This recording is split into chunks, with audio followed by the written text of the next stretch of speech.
I just disappeared to Thailand and I told nobody why. Uma noite convocou, talvez senta ou com o popô. Uma noite convocou, talvez senta com o popô. É vapo, vapo no setor, é vapo, vapo do vapor. Vapo, vapo no setor, é vapo, vapo do vapor. Vapo, vapo do vapor, vai tomar vapo do vapor. Vapo, vapo do vapor, vai tomar vapo do vapor. Uma noite convocou, talvez senta ou com o popô. Uma noite convocou, talvez senta com o popô. É vapo, vapo no setor, é vapo, vapo do vapor. Vapo, vapo no setor, é vapo, vapo do vapor. Vapo, vapo no setor, é vapo, vapo do vapor. Vapo, vapo no setor, é vapo, vapo do vapor. Uma noite convocou, uma noite. So I'm 41, I'm married, and I've got 3 beautiful daughters.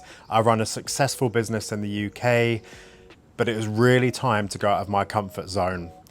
I did kickboxing and Thai boxing up until I was age of 13 or 14 and went to Thailand maybe 5 times as a kid and really fell in love with it. Life went into a different direction. I played football, I played golf, I went to university, I went to America, but came back to the UK. And once I hit 41, I saw things in my body and my mindset change. And I thought, it's time to do something about it. So I looked online in Henley-on-Thames, Reading, Buckinghamshire, Berkshire, all over the place for a Thai boxing gym, and I finally found one. So I booked in 8 sessions in the UK with Tom at Superfire Gym. Every time I went to the lesson, I was super nervous, but he's an amazing coach, and we talked about my fitness and my mindset and my kids and my lifestyle, my diet and alcohol, etc. And I knew I was getting punished when I was training by myself and my lifestyle requirements. After 2 or 3 sessions with him, I completely fell in love with it. So I looked online, summer holidays were coming up, so I thought, do you know what? We're going to Thailand. So after my sessions with Tom, booked the trip to Thailand, got on the plane and booked a really beautiful villa. Obviously, if I was coming on my own, I would book somewhere completely different, but I am taking my wife and daughters with me, and they deserve to see the best of Thailand. The second I stepped into this Thai boxing gym, Punch It, world-class Thai boxing athletes there, ex-world champions, everybody was in incredible shape, and I described it as the mirror moment. And what I mean by that is I was watching myself in the mirror, I was watching myself on camera, and I was seeing everybody else around me. And I think the reason I would describe it as a mirror is because I quickly learned I'm not as fast as I thought I was, I'm not as tough as I thought I was, I'm definitely not as in good shape as I thought I was, and my cardio was horrific compared to what I thought it was. You know, I was training in the UK, I was running a bit, I've always been to the gym to try and, you know, keep some muscle, but I was way off what I actually thought. But in a weird and wonderful way, I absolutely loved it because I'm a professional in my life. I'm at the top of my game within the real estate business, but now I was truly a beginner and the only way was up. So I know what you're probably thinking now. Like everybody in Thailand, they fight straight away. So one of the first things I did after my few lessons is went to see 3 or 4 Thai boxing fights. Real life, real fighting, amazing atmosphere. And I wanted my kids to see it and I wanted my wife to see it. And we were really close. And the difference between seeing people fighting in the gym and sparring and hitting pads and skipping and running, this was a massive reality check where I think in the first 3 rounds of the first 3 fights, all knockouts, elbows to the face, knees to the face. I saw a guy with his eyes rolling back. There was blood absolutely everywhere. And my kids were completely shocked and my wife was mortified. And they all said to me, you are never, ever doing it. And I don't think the intention was for me to fight and want to get into the ring.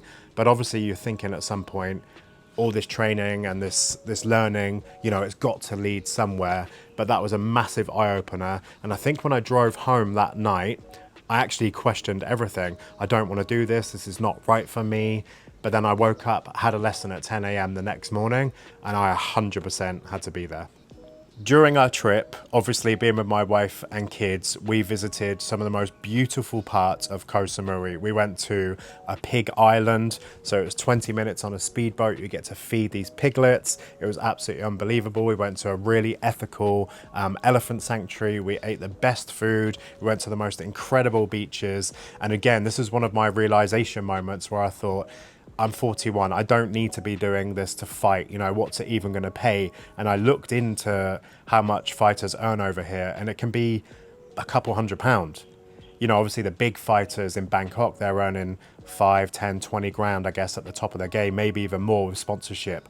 But this went to a level of watching my family, enjoying being with my family, and then studying how I felt after each and every one of my training sessions.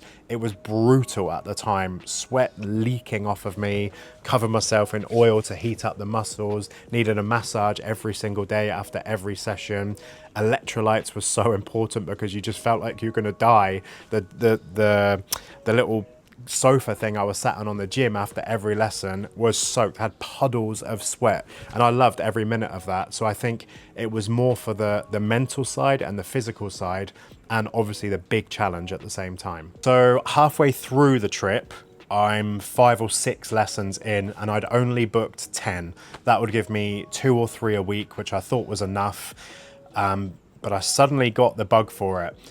I was hitting the pads harder, I felt stronger, I was skipping for longer, I was running for longer, my kicks were harder, just the overall technique, it felt good. It felt really, really good. So I booked more lessons. I booked 14 lessons in total, and yesterday was my second to last, and I thought, do you know what, I'm very much in my comfort zone. I need to go to a different gym, because I'm at quite a commercial gym with very experienced, talented coaches and probably 30, 40 people around me at all times. So you could almost escape a little bit.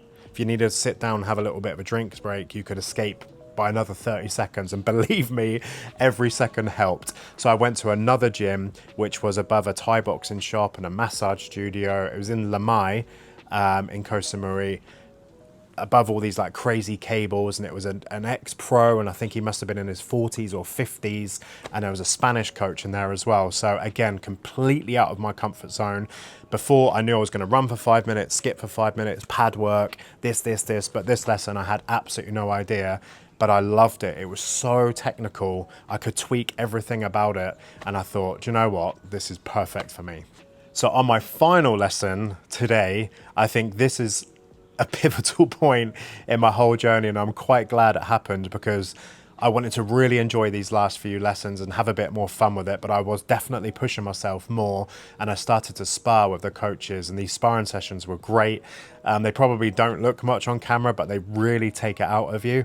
And I got punched in the face, and getting punched in the face by an ex-Thai boxing world champion during light sparring, my lip instantly bled. I didn't have a gum shield in, stupidly, because we were only going light, but he punched me right here and it clipped my tooth, and I had blood coming out of my mouth. And again, it was a simple reminder of, okay, you probably don't want to get in the ring, because if that feels like that, what is a knee or an elbow or a kick to the face going to do? And again, I don't want to come across like I'm wimping out or chickening out of getting into the ring, but I think once you are at this age, there's a variety of reasons you can do something. Is it the mental aspect? Is it the challenge? Is it the physical aspect? Is it the fighting aspect? Do you have something to prove to yourself or other people? And I think getting punched in the face today, again, was another massive eye-opener. So I guess my question to myself at the end is, what has this actually been about for me, and what have I learned? I've learned that it's amazing to be a beginner again. It's very humbling. I think it's great to be vulnerable. And I did the lesson today with my shirt off, which is a bit of a weird one, but when you see people who are 120, 150 pound professional fighters, everyone's got 6 packs, 8 packs, and it makes you feel quite self-conscious. So today I was like, do you know what? This is what your challenge has been about. 14 lessons, shirt off, be confident, go out with a bang, feel a little bit uncomfortable. And I certainly felt uncomfortable. And watching the video footage of me training today without my shirt on, it was a bit of, that's pretty disgusting. But it gives me that motivation of when I return back to the UK to keep pursuing this journey, to work with Tom, to keep pushing myself, to book in a couple of lessons every week, to probably do a little bit more cardio, maybe running or walking every day, and then the strength exercises, obviously going to the gym a couple of days as well. So it's helped me learn a lot about myself. I've loved every second of it. I wish I could stay for another 6 months, but obviously the kids are at school. I've got priorities back in the UK. So I guess my final question is, will I ever get in the ring and fight? And the answer is absolutely not. I love it. I'm very passionate about it. I think this is going to become a major hobby for me over the next 5, 10, 15 years. And I would just say the things I've learned from Thailand, if anybody's ever thinking of going, is you want to get some of this oil. You want to rub this all over your muscles before you train. It's so, so important to heat your body up. The electrolytes during and after every session have been an absolute game changer and a lifesaver for me, because it's obviously 35, 37 degrees here and humidity is crazy. Be prepared to buy some gloves and look at this for an unhealthy obsession. Again, I bought shorts after shorts after shorts after shorts because the Fairtex shop, the main shop, is here, and when these things cost about 50 or 60 pound in the UK, they end up costing about 25 or 30 pound over here. So I hope this video has been useful to anybody that wants to come to Thailand. I definitely recommend it. Thank you for watching, and I'll see you back in England. Uma noite convocou, talvez senta ou com popô. Uma noite convocou, talvez senta com popô. É vapo, vapo no setor, é vapo, vapo do vapor. Vapo, vapo no setor, é vapo, vapo do vapor. Vapo, vapo do vapor, vai tomar vapo do vapor. Vapo, vapo do vapor, vai tomar vapo do vapor. Uma noite convocou, talvez senta ou com popô. Uma noite convocou, talvez senta com popô. É vapo, vapo no setor, é vapo, vapo do vapor. Vapo, vapo no setor, é vapo, vapo do vapor. Vapo, vapo no setor, é vapo, vapo do vapor. Vapo, vapo no setor, é vapo, vapo do vapor. Uma noite convocou, o mano é sem amor. Uma noite convocou, o mano é sem amor. É vapo, vapo no setor, é vapo.